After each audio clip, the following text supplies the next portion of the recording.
Assalamualaikum warahmatullahi wabarakatuh. Halo teman-teman semuanya. Pada kali ini saya akan memaparkan materi tentang kebijakan ekonomi makro.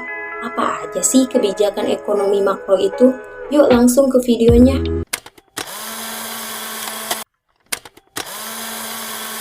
Sebelum saya memaparkan materinya, saya akan memperkenalkan diri saya terlebih dahulu. Perkenalkan, nama saya Rizky dengan NPM 2150213. Saya dari Fakultas Keguruan dan Ilmu Pendidikan Ekonomi Universitas Pasundan.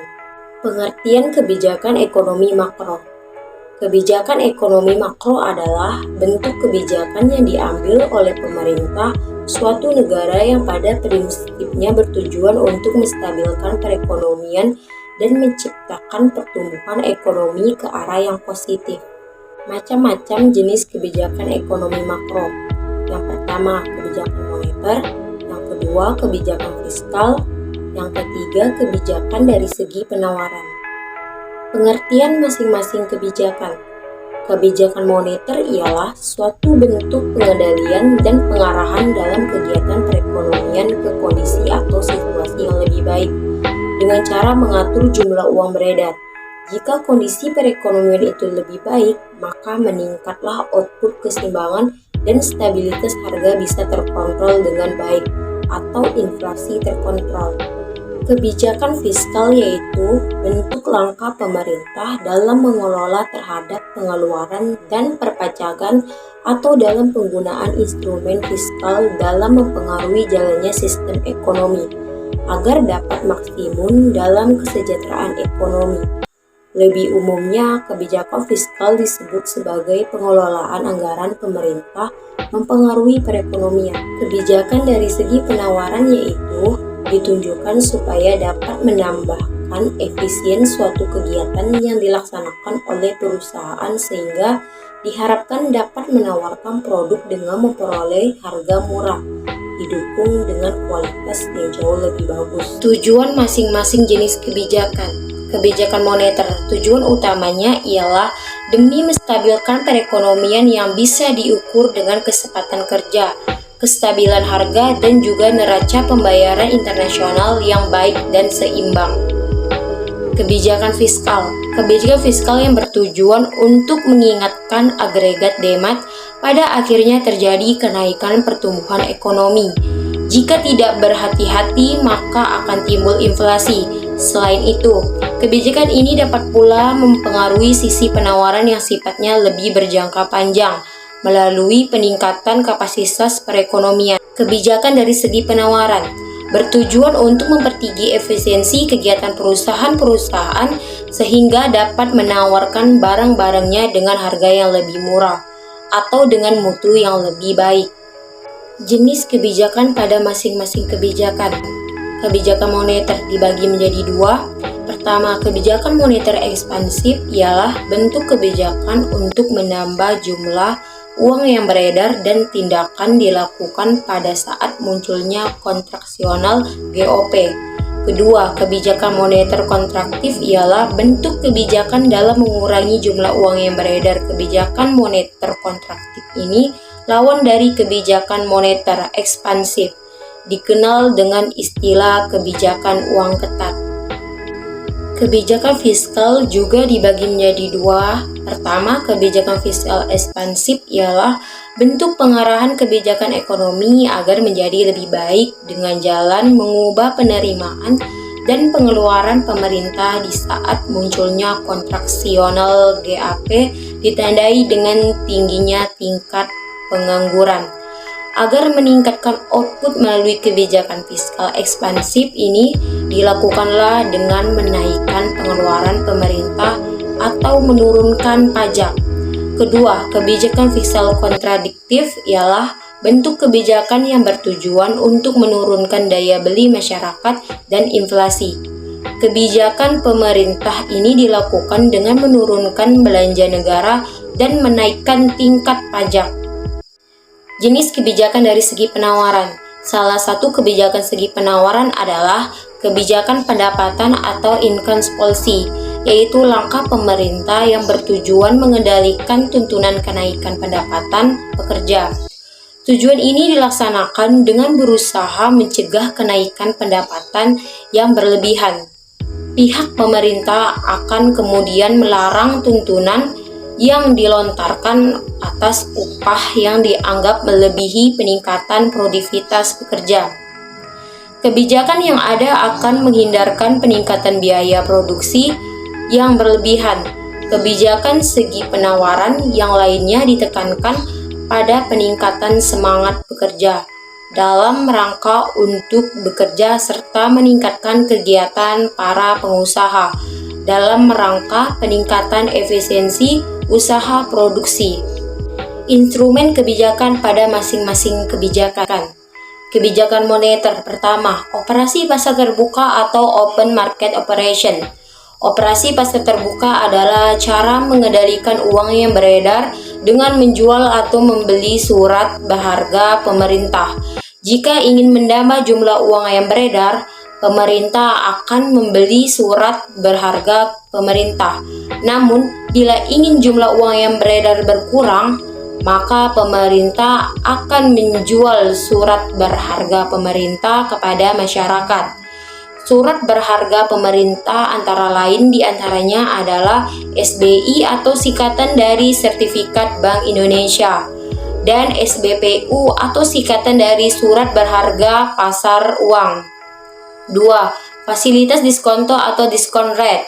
Fasilitas diskonto adalah pengaturan jumlah uang yang beredar dengan memainkan tingkat bunga bank sentral pada bank umum. Untuk membuat jumlah uang bertambah, pemerintah menurunkan tingkat bunga bank sentral, serta sebaliknya menaikkan tingkat bunga demi membuat uang yang beredar berkurang.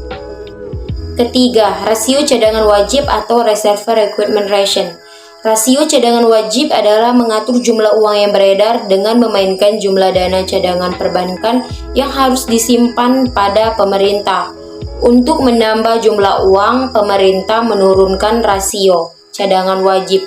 Untuk menurunkan jumlah uang beredar, pemerintah menaikkan rasio. Keempat, himbauan moral atau moral persuasion.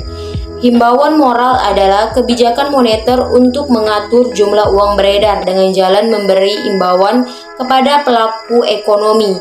Contohnya seperti menghimbau perbankan pemberi kredit untuk berhati-hati dalam mengeluarkan kredit untuk mengurangi jumlah uang beredar dan mengimbau agar bank meminjam uang lebih ke bank sentral untuk memperbanyak jumlah uang beredar pada perekonomian. Kebijakan fiskal pertama, anggaran belanja seimbang ialah bentuk anggaran yang berhubungan dengan keadaan dan kondisi perekonomian, yang mana fungsinya agar anggaran dapat seimbang dalam jangka panjang. Jika terjadi ketidakstabilan dalam perekonomian, maka anggaran defisit yang digunakan, sedangkan anggaran surplus digunakan pada keadaan masa inflasi. Kedua, pengelolaan anggaran ialah bentuk upaya dalam memperkecil ketidakstabilan ekonomi dengan menyesuaikan anggaran yang berkaitan dengan hubungan belanja pemerintah dengan penerimaan pajak. Ketiga, pembiayaan fungsional ialah pengeluaran pemerintah yang diatur untuk menghindari pengaruh langsung terhadap pendapatan nasional yang berfungsi untuk peningkatan kesempatan kerja. Kebijakan dari segi penawaran. Pertama, untuk mengatasi pengangguran mendorong lebih banyak investasi, mengembangkan infrastruktur, meningkatkan efisiensi administrasi pemerintahan, memberi subsidi dan mengurangi pajak perusahaan dan individu. Kedua, untuk mengatasi inflasi, mengurangi biaya produksi, menstabilkan harga dengan mengurangi pajak impor dan pajak ke atas bahan mentah, melakukan penetapan harga, menggalakkan pertambahan produksi, dan menggalakkan perkembangan teknologi. Contoh kebijakan pada masing-masing kebijakan. Kebijakan moneter. Pertama, Bank Indonesia melelang sertifikatnya atau bisa juga membeli surat-surat berharga di pasar modal. Kedua, pada saat perekonomian mengalami resesi, maka uang yang beredar perlu dilakukan penambahan untuk mendorong kegiatan ekonomi, yaitu dengan cara membeli surat-surat berharga. Ketiga, di dalam mengurangi kegiatan ekonomi yang berlebihan pada saat terjadinya inflasi, maka harus mengurangi uang yang beredar dengan cara menjual surat-surat berharga. Keempat, jika sedang terjadi inflasi, maka bank sentral akan menaikkan cadangan kas minimumnya sehingga uang yang beredar bisa dikurangi.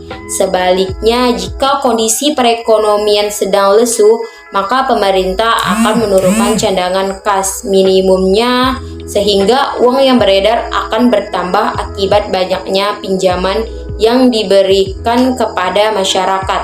Kemudian akibat dari naiknya cadangan kas, maka kemampuan bank umum untuk memberikan pinjaman akan berkurang atau bahkan bank. Kebijakan fiskal.